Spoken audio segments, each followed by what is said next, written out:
It was as if this room that I was locked in, a window finally appeared. A whole other life appeared for me with possibilities. And so that was the journey out. Are you ready? Are you sitting down? The Schein podcast 2022. I've said before and I'll say it again. Divorce affects so many people out there. The money, the property, the assets, so many high-profile divorces, the conflict, the allegations, huge legal fee and support awards, you name it. Divorce is a true team sport. Incredible insight, top divorce stories. Schein podcast, the Schein podcast 2022.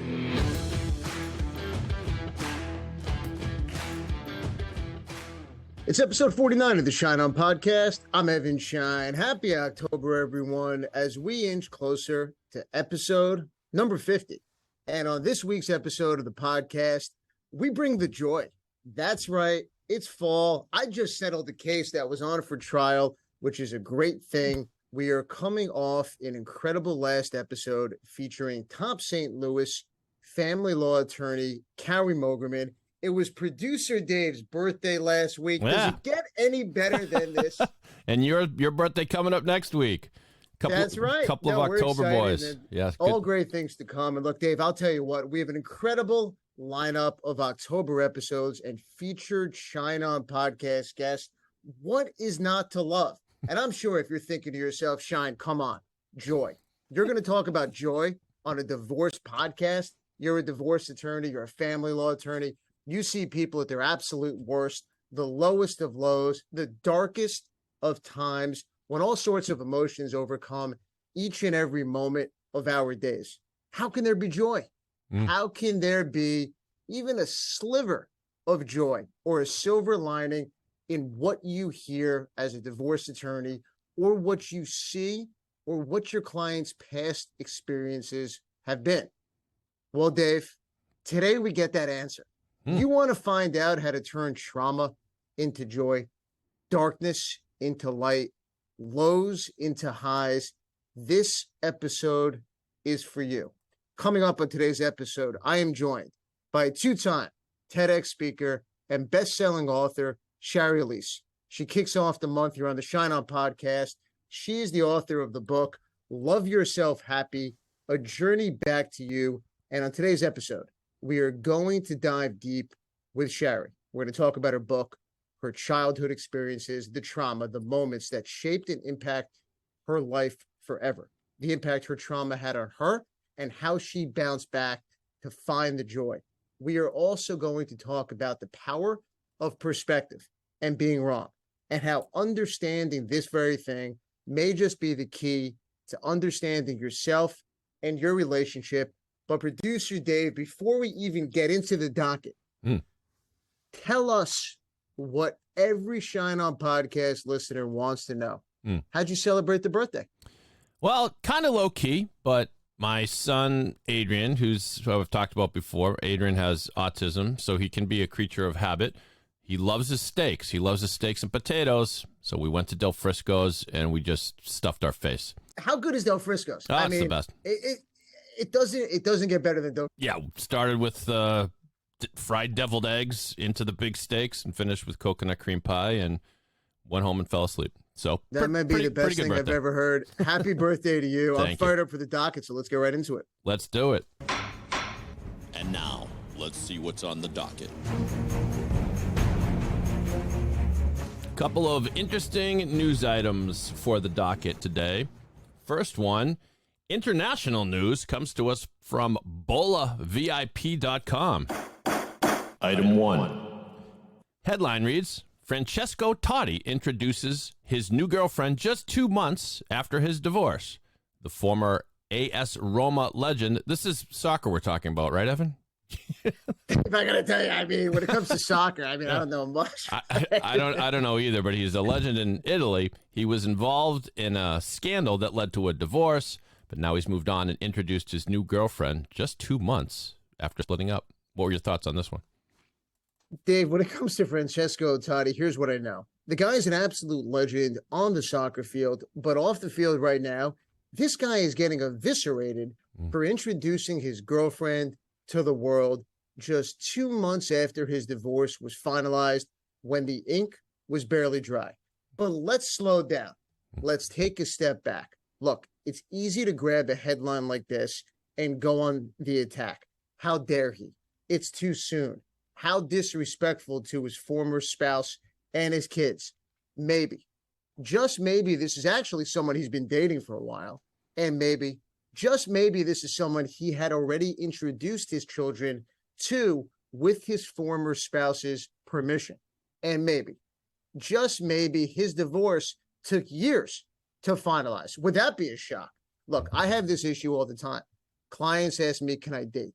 Can I introduce my significant other to my children? Do I need my current or former spouse's permission? These questions, they could be an entire podcast episode by itself. So let me just say this. Don't judge. Don't rush to assume that just because someone is dating during a divorce, it's a bad thing.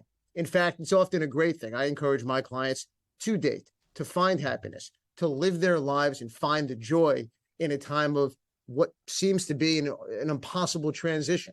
And as I've talked about before, the court system is super slow. The pandemic made it even more super slow. A litigated divorce can take years to be resolved, and then to get the actual signed judgment of divorce, add another 12 to 18 months on top of that. So of course, people are going to have significant others and date. And if you're in a serious relationship, of course you are going to want to make that introduction to your children. So slow down, dig a little deeper. Let's not go on the attack before we find out more information. Great thoughts. You know, it always makes me uncomfortable, these sorts of stories, because just like you say, we don't know what's really going on. It's impossible to know. These are really personal things. And the thing with divorce is they're not supposed to be clean and neat. They're just not. A divorce is when a marriage is failing. It's a very sad thing. So, you know, observers like us, we can't expect divorce is going to be both parties show up in a conference room, shake hands and say, yes, now we can part, and now we'll each give each other 6 months before we date anybody else. No, they're messy. They're supposed to be. So I'm with you on that one. Well, in case you didn't have enough news about athletes and their domestic situations, you knew this was coming. We're going to read you a little bit of a story from the New York Times. Bad news, I suppose, for my boy, Evan, TB12. Item 2. From the New York Times, headline reads, Tom Brady and Gisele Bündchen have reportedly hired divorce lawyers. I think we suspected this news when Brady was curiously absent during training camp. First paragraph reads, following a period of tabloid and fan speculation over Tom Brady and Gisele Bündchen's marriage, the couple has reportedly hired divorce lawyers. Well, I assume he hired you, Evan, so what's he like? That would be nice, except I think divorce is probably going to be in Florida. But That's look, right. Love him, hate him. How do you not talk about Tom Brady and Gisele? Look, I don't know how you don't know what's going on in terms of Brady and Gisele unless you've been living under an absolute rock. Look, there's divorce rumors, divorce nuggets. We can speculate. We can do it all day long. We can throw blame. We can go back and forth for days on whether Brady should have retired or not and Gisele's reaction. It's great to talk about, but look, the reality is most of it doesn't matter. At the end of the day, this is going one of two ways. The reconciliation path with a little time to sort things out, or divorce. And let me say this, although the rumblings started following the Super Bowl, I would find it hard to believe that the sole cause, the only cause of what you're hearing about with their marital issues is whether Brady should have retired.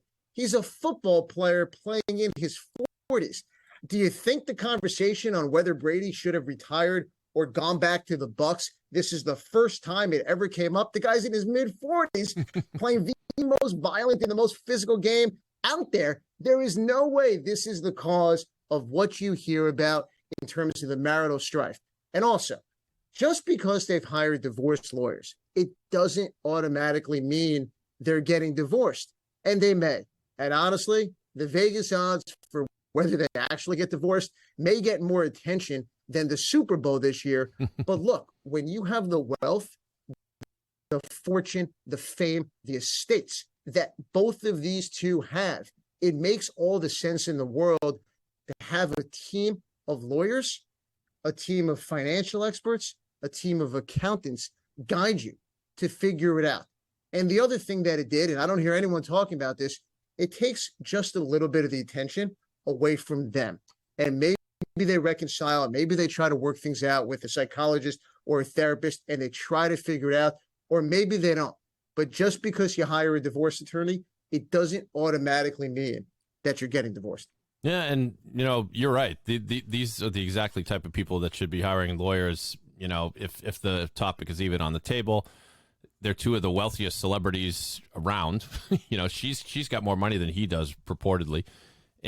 But like you say, we have to talk about it. This one a little different than the Francesco Totti case, just simply because Brady's been one that has invited the public into his life by his not just one but two documentary series. I think, right? Tom versus Time. Yeah, no, it's true. Yeah, and I'll tell you something else you keep hearing about over the past few weeks is the devotion that both of them have to their kids. Right, which is fascinating because here you have two of the biggest celebrities. They travel, they're working nonstop. They have life at home, life away from home.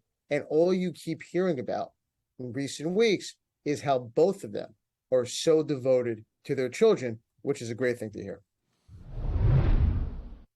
Well, you might have seen an article in Newsweek about Adam Levine's emotional affair. Grounds for divorce, perhaps? And wouldn't it be cool if we had one of the people quoted in the article here, an expert of sorts? As a matter of fact, we do. Let's find out more about that in this episode's edition of the Schein on Spotlight. The Schein on Spotlight. Dave, I got to tell you a true story. The other week, I had at least 5 people say to me, both potential new clients and current clients, I just learned my spouse has been having an affair. Now, some of the affairs were mere flings. Others were long relationships that just came to light. And in one situation in particular, there was the emotional affair. Now, this term, the emotional affair, made headlines in recent weeks thanks to one of producer Dave's favorite lead singers, Adam Levine from Maroon 5. And look, whether it's an emotional affair or a physical affair, a judge is not going to give either any weight in the state of New York when it comes to custody or finances. Now, there's exceptions in terms of wasteful dissipation of marital assets on the financial side, but the bottom line is, look, you can still have an affair and you can still be a wonderful parent. You can have an affair and still share decision-making or share custody of your child. But Dave, what's fascinating is when celebrities like this make headlines and the terms emotional affair are thrown around, the words are buzzy, right? People love it. You catch on to it, you grab it. People's minds are off to the races. And then what happens is I get 5 phone calls a day saying, Evan, I just learned my husband's having an emotional affair. Here's the text message, that I found that he sent to his assistant or, that my spouse, sent to somebody else. What does that mean? What's the impact? Am I going to get custody of my kids because, my spouse is having an emotional affair? The answer to that is absolutely not. You may get sole custody for a million other reasons, but not because your spouse is having an emotional affair. And the bottom line is think long and hard about this, right? At the end of the day, this may have had an impact on the marriage, but other than that, there's no impact in terms of your divorce. And we wish Adam Levine all the best. Dave, you're a big. I know one of your favorite songs is "Payphone." I actually do. My talent here on the podcast is teasing producer Dave, but I do like Maroon 5. I like Adam Levine. I think he gets a raw deal sometimes. But no, Maroon 5, Girls Like You, Daylight. I mean, sure. Come on, be honest. You like Maroon 5 and Adam Levine. So do I. There's nothing to be ashamed of. All right, good. We're on the same page. Great. Our featured guest on this week's episode of the Schein On podcast is Shari Alyse. Shari is an inspirational speaker and the best-selling author of the incredible book, Love Yourself Happy, A Journey Back to You. Shari is a 2-time TEDx speaker and recently delivered the incredibly powerful TEDx talk, The Power of Perspective and Being Wrong. She's also a fellow Syracuse University alum, and we're going to talk to her about her time at Syracuse, the college experience, and how that all shaped and impacted who she is today. Shari, welcome to the podcast. It's great to have you on. Thank you so much for having me. I'm excited. No, I'm excited as well. And look, on today's episode, we're going to talk about perspective and how about thinking about things in a different way, a different light, may just be the key to finding joy and that untapped happiness. So to start us off, tell us why being wrong can end up being the best thing. Woo. Well, I would start with saying that I am someone who loved being right. And I could bet that I'm probably not alone in that. My hands up. I'm guilty of it as well. I'm like, please, yeah, don't let me be really this idea of always, for me, it like started with childhood and always feeling like I had to defend myself for multiple reasons, but really just, my friends call me last word Shari. She always had to get the last word. And what I found in my experience of always being right is that I found myself defending things that didn't feel good. So like limiting beliefs. I found myself defending or having to be right about all of the beliefs that I had about myself, whether they were good or they were bad. And so when I realized, which I'm sure we'll get into, that I didn't have to believe everything that I think, and we don't have to, it opened up an entire new world. And so I say it's the best thing to ever happen to us, because a whole new world is basically born from letting go of all the things that you think that you're right about. And Shari, you mentioned for you that need to be right at a really young age and to defend certain things. Where does that need to be right, the need to feel that you're always right, where does that come from for you? And where do you find that it comes from for most people? Well, for me, my personal experience was really, I experienced childhood trauma at 7 years old. And I actually sat on a witness stand at 7, defending myself to what felt like at that age. Obviously, we were prosecuting my abuser, but I was being interrogated at a young age as to why I didn't do more, why I didn't stop him, like all of the stuff. And of course, I didn't understand that at the time, but what I was put on the defense.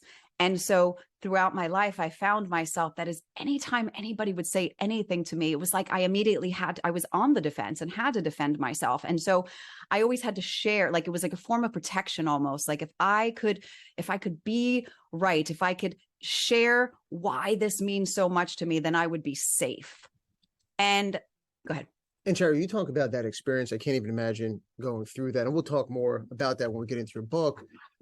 But how did that experience, everything you went into, the trauma at a really young age, how did that define you? How did that shape you? And when was the point in time where you were able to look at things in a different way, in a different perspective, and use that experience and everything you went through really to help yourself move forward and think about things in a different way?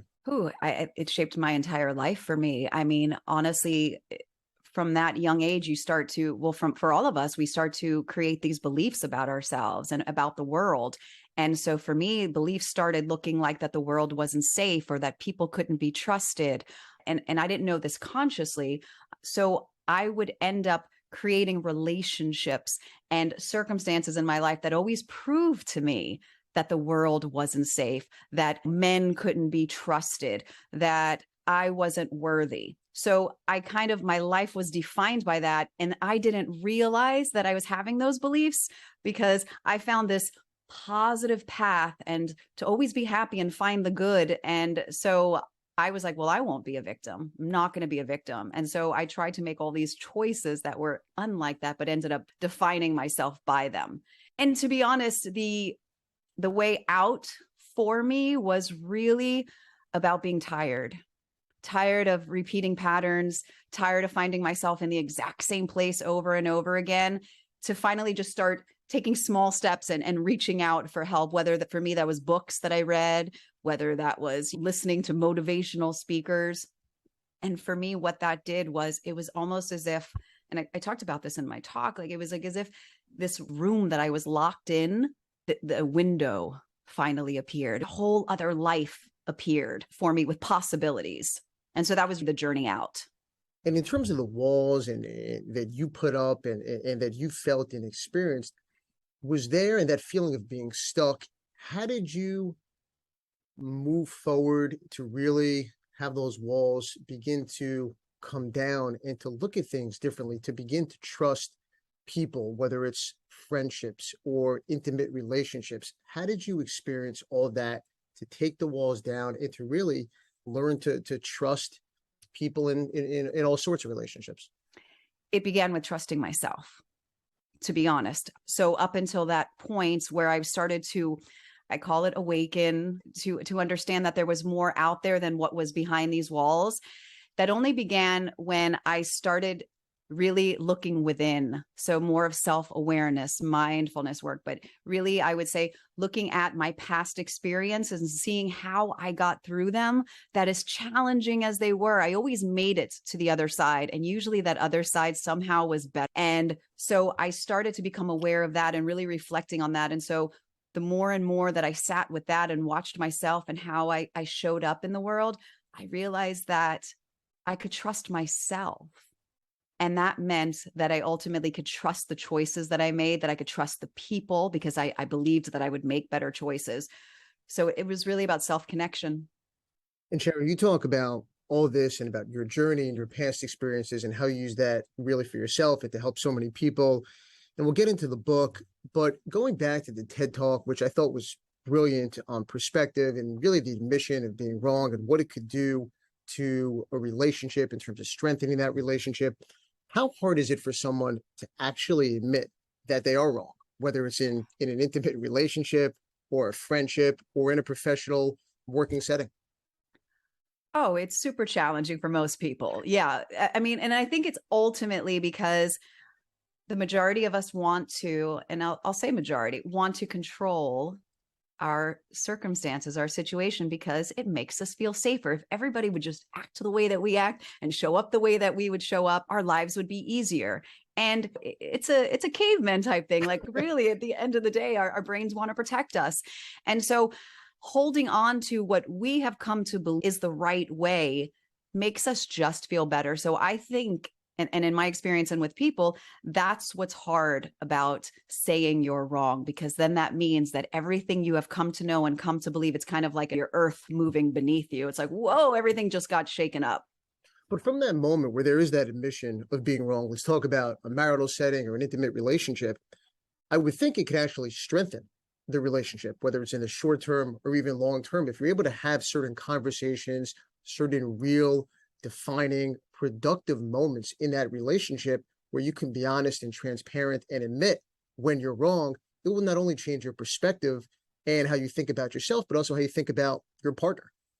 Oh, absolutely. I think it's the lifesaver, like a relationship saver, like everything to admit to being wrong or to making a mistake, to not fully understanding, to empathize, right? Like, I mean, that saves that would save everybody if we could do that and really sit in that space with ourselves. But that again takes like a deep trust in yourself, that if you say you're wrong or if you made a mistake, that not only are you still going to be stable and secure, but so is that relationship with that other person. So it's a built trust.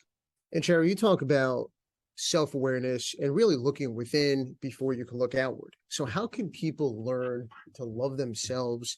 How can people learn to think about whatever their imperfections are in a different way, a more positive way, and learn to also appreciate people for their own imperfections? So for me, the best way that I know how to talk about self-love is via self-compassion.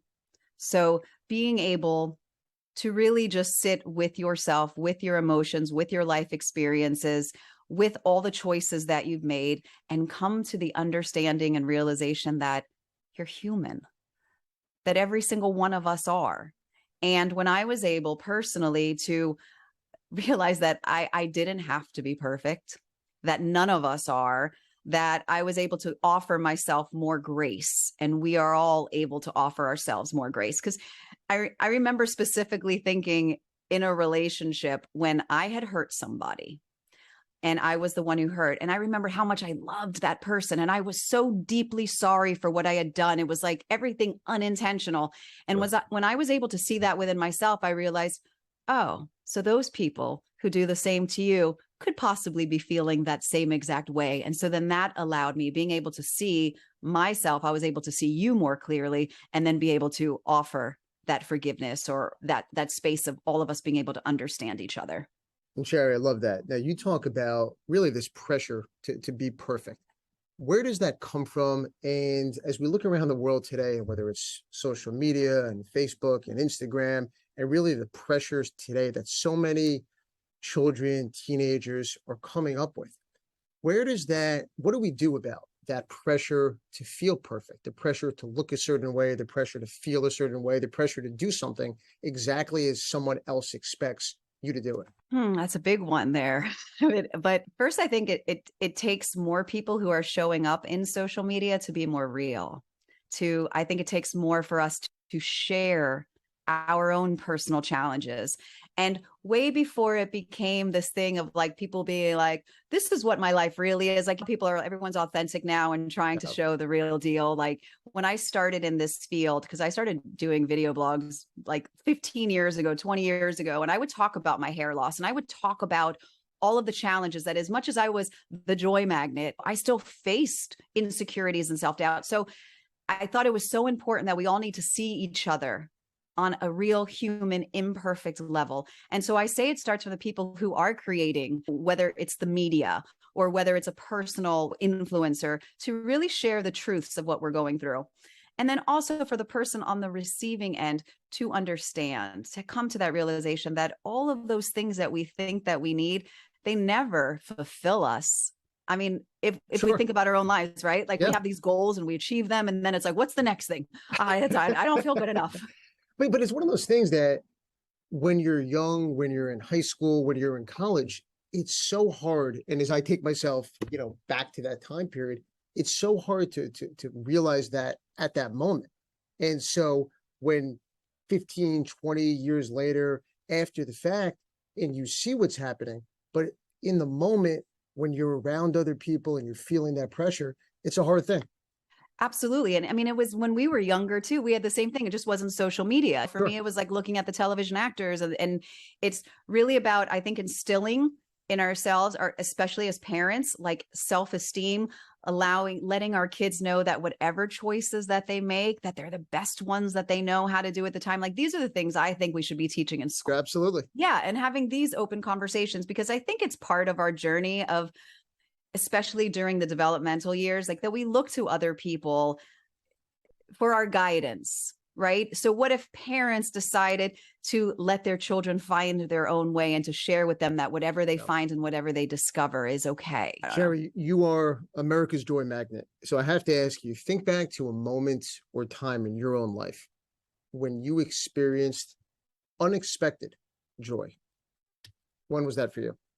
Oh, absolutely. In 2010, I went to Port-au-Prince, Haiti after their earthquake on a volunteer trip. Oh, wow.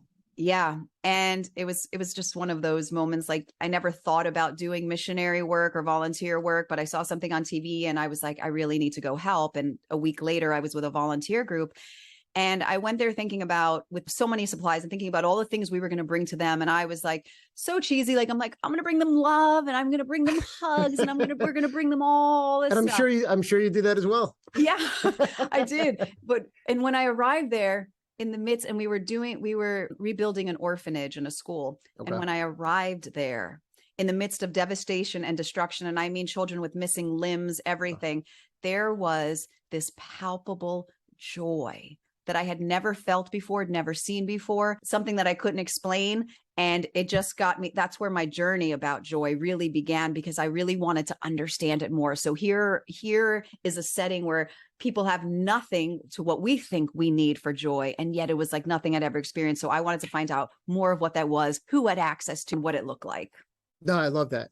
What's a moment for you that was incredibly difficult, that you grew, that you helped develop you as a person? It really shaped who you are today.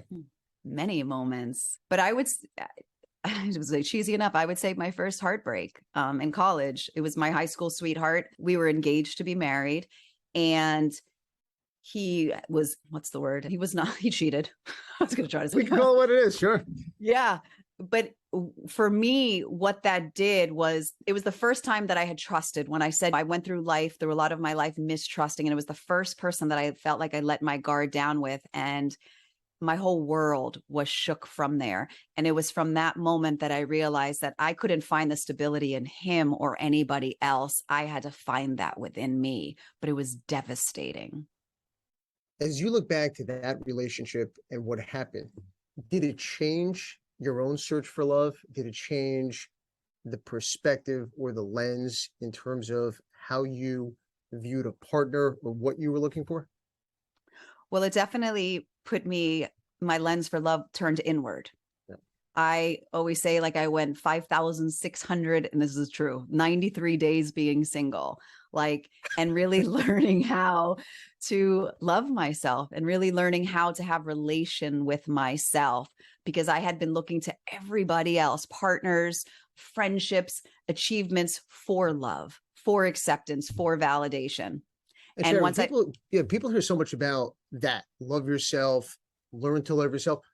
What exactly does that mean? And what does that look like? So for me, it looks like accepting everything about me, including all of the negative, what I deem as negative or what we do. It means for me being compassionate and graceful with how I feel on the not so good days.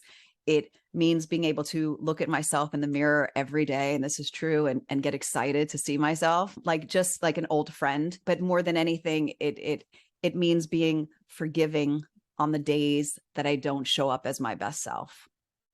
It's really just about being my own friend. Your book, Love Yourself Happy, when you wrote it, what did you discover about yourself that perhaps you didn't know before you started on the journey to write the book? The ending. And but I say that because I put the book off for 6 years because I was waiting for the ending.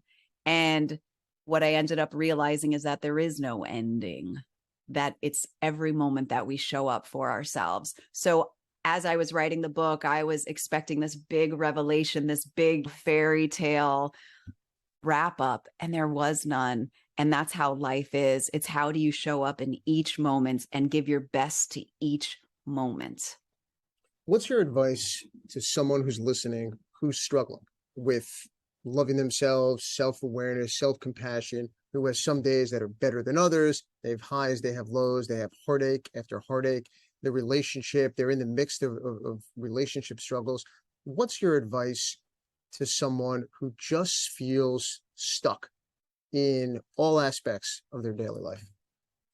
I always say, first, you just start with patience. I think the most struggle we have is this idea that we have to be healed already, or that we shouldn't be feeling this way. That's most people, I think, struggle, is the resistance against what it is that they're going through. And usually in our greatest challenges is our biggest expansion.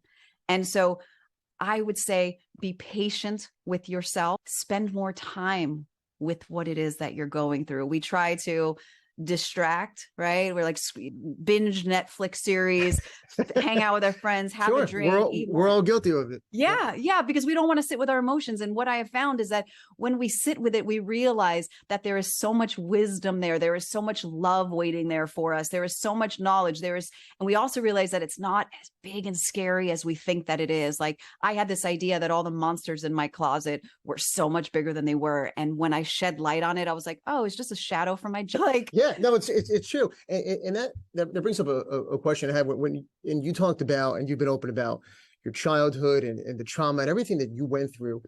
And so many people experience all sorts of trauma when in childhood, as adults.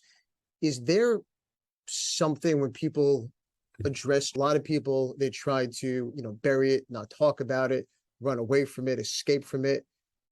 And then other people try to tackle it head on, whether it's with therapists or to think about it and really get through it.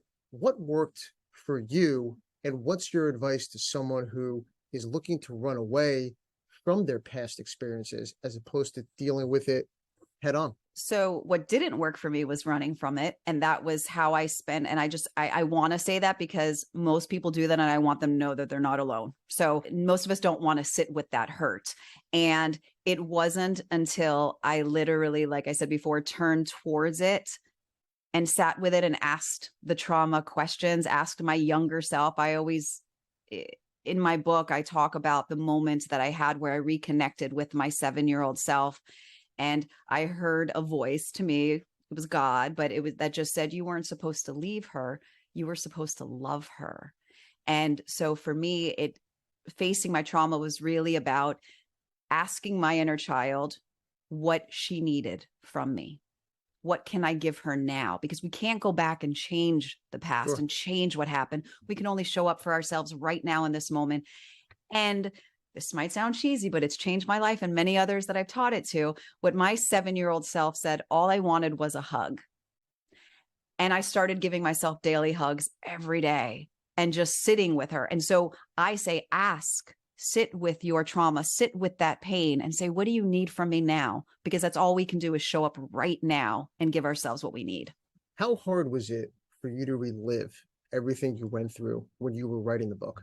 It was difficult in a different, I didn't feel like I relived the actual experience of the trauma, but what was challenging was to see how much I let it affect my life, where those pockets were, where I could have taken a different road, a different path. So that was the challenging part, but it was also just so freeing. It was so freeing to get it all out there, to be able to face it, to remember it, to, not run from it anymore. And Shari, post-pandemic, if you were writing the ending now, or you were writing another chapter, given everything that has happened in the world, the times we're living in, isolation, loneliness is through the roof. People are looking for that connection. People are looking for the joy, perhaps more now than ever before.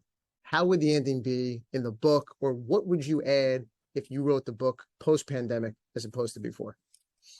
I would say that finding our joy, finding our peace is literally here in this moment, like in the space between our breath.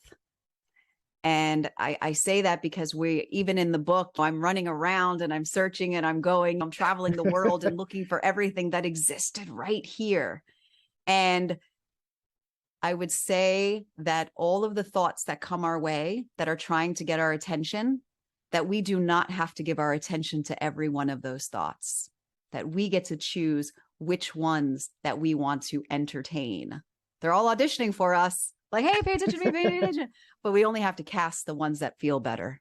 And Shari, your book is incredible. It's helped so many people looking for joy in the world, and really to use their experiences and to get through some really difficult times.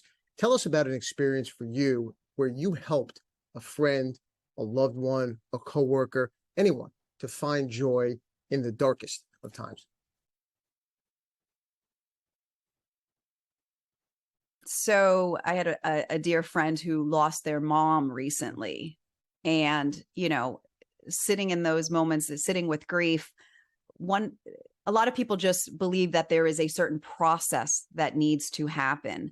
And what I helped them to see, number one, is to accept their emotions, right? And their feelings, and to connect more with themselves and what they're feeling instead of trying to run from it. And what happens is that when we connect with ourselves and we give ourselves the freedom to feel, we end up realizing that there are these pockets of joy. There are these moments. There are these bright lights, but we're often, like I said, in such resistance to how we think that we should feel or how we should show up and all the shoulds. So I helped her see the grace and the acceptance of what she was feeling, what she was going through. And then that opened up more space for positive emotions like joy.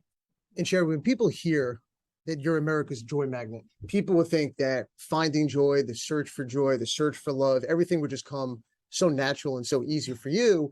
But from listening to you and having this conversation, it seems like it was the opposite based on everything that you went through. So tell everybody the search for joy. How did that come about for you? How did you find it? What was that like? And why do some people find joy and happiness easier than others? So as I mentioned, my trip to Haiti was really what set me on the trajectory of understanding joy, because I knew intuitively that it was different than happiness. Happiness, I knew, was always attached to some outcome, to some material thing, to something that we had to achieve. Or I lose 10 pounds and I'll be happier when I get a new job. Like, we all know that. I'll be happy when. And when I experienced what I did in Haiti on a deep level, I knew that it wasn't anything about external. I knew it was about just leaning inwards. And especially that people often said to me when I first moved out to LA and I was pursuing acting at the time, and I was waiting tables and I worked in this really affluent area, and all these people had everything that I thought would make me happy and joyful, and they were really unhappy. And I remember this one particular couple, this woman looked up at me from her menu and she was like, "What do you have to be so happy about?" And I was like, yeah, I was like, "Welcome to LA." Exactly. But so, and I remember walking, well, I did actually say to her, "Well, because I'm grateful to be alive." And then I walked away and thought, "And that I'm not you." But but it really got me thinking, because I thought, well, on the surface, like, you're not really happy. And so I really had to dig within it and find what that was. And what I discovered, and I already forgot most of the question that you asked, but I'm just going to go this way.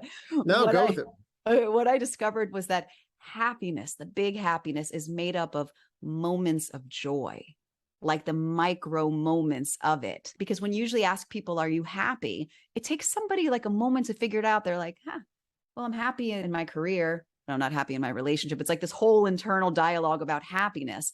But if we learn how, and I learned how to create little moments of joy, to allow them in, because I feel like it's part of who we are. It's our state of being. It's why kids are so connected to their joy, right? And we were once those little kids. Absolutely. So, yeah. And I think so it's about how we define joy. I mean, what brings us that joy? And you talk about really searching within. Do more of what brings you those moments that you talk about. Yeah, absolutely. And I've come to find that joy, I call them my 5 spark plugs that will connect you to your joy every day. Yep. And that is connection. And it's connection to yourself. It's connection to others. It's connection to your creativity, to meaning and purpose, and connection to the planet. And you don't have to do anything outside of you. It's just like literally connection to it. And once you do that, you'll find these sparks, these moments of joy. I call them like our J spot. It's not like, because it's like literally like our ticklish spot. It can lay dormant, but then as soon as little tickle. Yeah. So let's shift to your time at Syracuse. You're a fellow Syracuse alum, and between your time at Syracuse, my time at Syracuse College and law school, we could do an entire podcast in our days in lovely upstate New York on the campus at Syracuse. So let me ask you, what did you love most about Syracuse? And I know it's not the weather. Yeah, no. It's funny because I came from Miami. I was born and raised in Miami. And I went there, my freshman year was when they had the biggest snowstorm in history. I think every year they had the biggest snowstorm.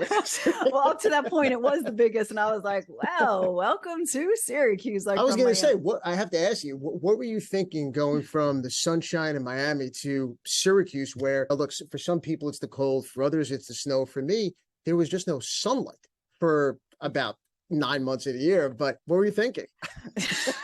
Or if you were thinking, what were you thinking? I wasn't. No, I knew that I wanted to be in New York. I was pursuing acting at the time. I went for theater, and I got into NYU, and I literally just thought, you know what? Like, I wanted the whole college experience. I wanted the quad and the Frisbee and all that stuff, which of course I never did. But in my acting mind, in my movie mind, it was like the whole college thing. And Syracuse had a great theater program. And so I just said yes, not really thinking it through. But what I loved was, honestly, was just the experience with the friends that I made. That was my favorite part about Syracuse. As you think back to being a teenager in your early 20s on campus in college, what resonates with you now in terms of how your college experience has shaped your life and your perspective when you think back to that time in your life? It's interesting because what I've discovered, especially doing the Syracuse TEDx talk and going back to campus after 25 years for the first time and walking around, I realized how disconnected I was during college, meaning like from myself, that I was very much in trauma mode, I would say, like just trying survival kind of. And so a lot of it was like, oh, like, how did I even get around here? Like, how did I make it? So when I look back, though, I look at the strength that it took to just leave home. Nobody else had done it, to leave from Miami, to go off on my own, to pursue something that has not that any of our things have guarantees, but being an actor is like, and making it was such a, so it was just the risks that I took, the showing up, the feeling super insecure there, which I think a lot of us felt, but putting myself on stage, like to be critiqued, all of that just showed me how much, like, ultimately that I believed in myself and my dreams and who I am. Yeah, no, it's a credit to you and everything you've accomplished in your life. Shari, what's your advice to someone entering college right now at that age? Just self-belief. And I know that that's easy to say, believe in yourself, but stay true to yourself, that it is okay to be who you are, to show up as you are, because what makes you you is your superpower. When you talked earlier before about trying to become other people or compare yourself to other people, like the world doesn't need a bunch of repeats. It needs you. And so just bring your you, and that it's enough. Shari, that's absolutely brilliant. Your book, Love Yourself Happy, is an absolute must read. Your TEDx presentations, your speeches, they're incredible. Tell everybody listening where they can find out everything you're doing and view the TEDx presentations and where people could pick up a copy of the book. Absolutely. So they can just go to my website, which is ShariAlyse.com. And I've got my book on there. They've got my social media, which I'm so much more active on my social than I am on my website, but you could find, it's easier to find all my stuff there. You can come be entertained on TikTok or Instagram, all at Shari Alyse. Shari, it was an absolute pleasure having you on the podcast. Thank you so much for having me. Episode 49 of the podcast. On today's episode, we bring the joy. What a show. How great was the joy magnet and best-selling author Shari Alyse. What a show. What a spot with her. We all need some joy. I know I do. She was great. Producer Dave of the Boston Podcast Network, the guy who keeps hitting it out of the park with these fantastic dockets. Dave, what a show. What a great show. Joy Magnet. I wish I had thought of that nickname first because it's wonderful and appropriate. Dave, thank you to you, and thank you to all the listeners. You can listen to the podcast on all major podcast platforms and YouTube and Pod 617. I'm Evan Schein, and I'll talk to you again real soon.